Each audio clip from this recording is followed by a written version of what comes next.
Hello friends, welcome to Pappas tips. So இன்றைக்கி நீங்கள் பார்க்கும் போதே தெரிஞ்சிருக்கோம் இது என்னது அப்படின்ட்டு. இது வந்து ஆலிவ் ஆயில் தான். ஸோ பிரகாஷ் அப்படின்ட்டு ஒருத்தர் வந்து கேட்டிருந்தாங்க, ஆலிவ் ஆயில் வந்து ஃபேஸ்க்கு வந்து எப்படி யூஸ் பண்ணுறது அப்படின்ட்டு கேட்டிருந்தாங்க. நிறைய பேர் வந்து ஒரு ரிவ்யூ கொடுத்துருப்பாங்க. பார்த்தீங்கன்னா ஆலிவ் ஆயில் வந்து ஃபேஸை வந்து டேன், அதாவது பிளாக் ஆக்குது மேடம், எப்படி வந்து அது வந்து ஃபேஸ்க்கு நல்லதுன்னு சொல்கிறீங்க அப்படின்ட்டு நிறைய இஷ்யூஸ் வந்து அது மாதிரி இருக்குது. சில ஸ்கின்னுக்கு மட்டும்தான் ஆலிவ் ஆயில் வந்து ஒத்துக்கும். எல்லா ஸ்கின்னுக்கும் ஆப்வியஸாக ஒத்துக்கும். ஆலிவ் ஆயில் வந்து அவ்வளோ நியூட்ரிஷன் இருக்குதுன்னு எல்லாருக்குமே தெரியும். பட் நம்ம வந்து ஆயிலி ஸ்கின், அதுக்கப்புறம் சென்சிட்டிவ் ஸ்கின்லாம் பார்த்தீங்கன்னா, நீங்கள் ஆயில் எந்த ஆயில் அப்ளை பண்ணனாலும் உங்களுக்கு அது கருப்பாக தான் தெரியும். ஓகேவா? ஸோ நம்மளுக்கு ஏற்ற மாதிரி தான் நம்ம வந்து ஃபேஸில் வந்து எதுனாலும் நம்ம அப்ளை பண்ணணும். ஃபர்ஸ்ட் நம்ம வந்து நம்மளுடைய ஸ்கின்னோட டெக்ஸ்சர் என்ன, நம்ம ஸ்கின் எந்த மாதிரி டைப் ஆஃப் ஸ்கின்னு நம்ம தெரிஞ்சுக்கணும். அதுக்கப்புறம் தான் நம்ம வந்து எந்த மாதிரி யூஸ் பண்ணணும்னு நம்ம பார்க்கணும். ஏன்னா எசென்ஷியல் ஆயில்ஸ் அப்படின்ட்டு எடுத்துக்கிட்டால் நம்ம எல்லாமே வந்து யூஸ் பண்ணிட முடியாது. சிலது தான் வந்து சில ஸ்கின்னுக்கு சூட் ஆகும்.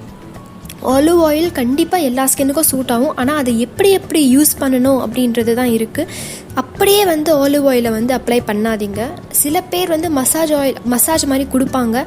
சில ஸ்கின்னுக்கு அது வந்து ஒத்துக்கும். பார்த்திங்கன்னா சில பேர்லாம் பார்த்திங்கன்னா இந்த அப்படி ஒயிட்டாக பளிச்சுன்னு இருக்காங்க பார்த்திங்களா, ஸ்கின்னே வந்து அவ்வளோ பிளெமிஷ் ஃப்ரீயாக அப்படி சூப்பராக இருக்கும் பாருங்கள். அந்த மாதிரி ஸ்கின்லாம் பார்த்திங்கன்னா உங்களுக்கு வந்து நீங்கள் ஆலிவ் ஆயில் போட்டிங்கன்னா உங்களுக்கு அந்த டேனோ இல்லை கருப்பாகிற மாதிரியும் இருக்காது. பட் நார்மல் நம்ம இந்தியன் ஸ்கின் கலர்லலாம் பார்த்திங்கன்னா ஆலிவ் ஆயில் நம்ம போடும்போது ஃபேஸ் வந்து நம்மளுக்கு கொஞ்சம் டேனாக இருக்கிற மாதிரி இருக்கும். ஃபேஸ் வாஷ் பண்ணக்கப்புறம் கூட வந்து ஃபேஸ் வந்து என்ன சொல்கிறது, ஒரு மாதிரி கருப்பாகவே இருக்கிற மாதிரி இருக்கும். ஆயிலி கண்டென்ட் இருந்துகிட்டு இருக்கிற மாதிரி இருக்கும். ஸோ அதெல்லாம் தவிர்க்கிறதுக்கு நம்ம இந்த ஆலிவ் ஆயிலை வந்து ஏதாவது எதில் போட்டு நம்ம ஃபேஸ் பேக் மாதிரி போடலாம், அந்த மாதிரி என்ன மாதிரி செய்யணும் அப்படின்ட்டு நம்ம ஃபர்ஸ்ட் பார்க்கணும். ஸோ இப்போது ஃபேஸ்க்கு வந்து ஆலிவ் ஆயில் வந்து எப்படி யூஸ் பண்ணுறது அப்படின்னு பார்த்தீங்கன்னா, நீங்கள் வந்து ஆலிவ் ஆயிலோட ஆல்மண்ட் ஆயிலோ இல்லை லாவெண்டர் ஆயிலோ எசென்ஷியல் ஆயில்ஸ்லாம் இருக்கும். ஸோ அதோட ப்ரொப்போர்ஷன்ஸை எடுத்துக்கிட்டு ஃபேஸில் அப்ளை பண்ணுங்கள். ரெண்டுத்தையுமே மசாஜாக நீங்கள் கொடுக்குறதா இருந்தீங்கன்னா, ஸோ இந்த மாதிரி ஏதாவது ஒரு எசென்ஷியல் ஆயிலோட மிக்ஸ் பண்ணிவிட்டு நீங்கள் ஆட் பண்ணிக்கலாம். ஃபேஸில் வந்து அப்ளை பண்ணிக்கலாம். ஃபேஸ் அண்ட் நெக் எல்லா பாடி ஃபுல்லாக கூட அப்ளை பண்ணிக்கலாம். ஸோ அப்ளை பண்ணிவிட்டு ரொம்ப நேரம் ஊற விடாதீங்க. ஒரு 1/2 hour வரைக்கும் விட்டுட்டு அதுக்கப்புறம் ஒரு வார்ம் வாட்டர் பாத் எடுத்துக்கோங்க. அப்படி உங்களுக்கு பேக்கில் மாதிரி ஏதாவது போடணுன்னு இந்த வாட்டர் ஃப்ரூட்ஸ் அப்படின்னு சொல்லுவாங்க, இந்த குக்கும்பர், வாட்டர் மெலான், அந்த மாதிரி ஒரு ஃப்ரூட்ஸை கூட நீங்கள் எடுத்து அரைச்சி ஆலிவ் ஆயில் ஆட் பண்ணி நீங்கள் ஃபேஸில் அப்ளை பண்ணிக்கலாம்.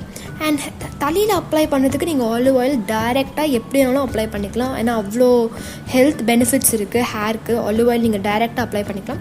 ஃபேஸ்க்கு மட்டும் நீங்கள் வந்து ஏதாவது ஒரு கண்டென்ட்டோட மிக்ஸ் பண்ணி ஆட் பண்ணிக்கோங்க. என்னையை கேட்டிங்கன்னா, நீங்கள் ஆல்மண்ட் ஆயிலோட ப்ரொப்போர்ஷனில் ஆட் பண்ணிங்கன்னா, இதுவும் ஈக்குவல் ப்ரொப்போர்ஷனில் ஆட் பண்ணிங்கன்னா உங்களுக்கு வந்து நார்மலாக ஸ்கின் வந்து எதுவும் டேன் ஆகாமல் பிளாக் ஃபீல் உங்களுக்கு இல்லாமல் இருக்கும்.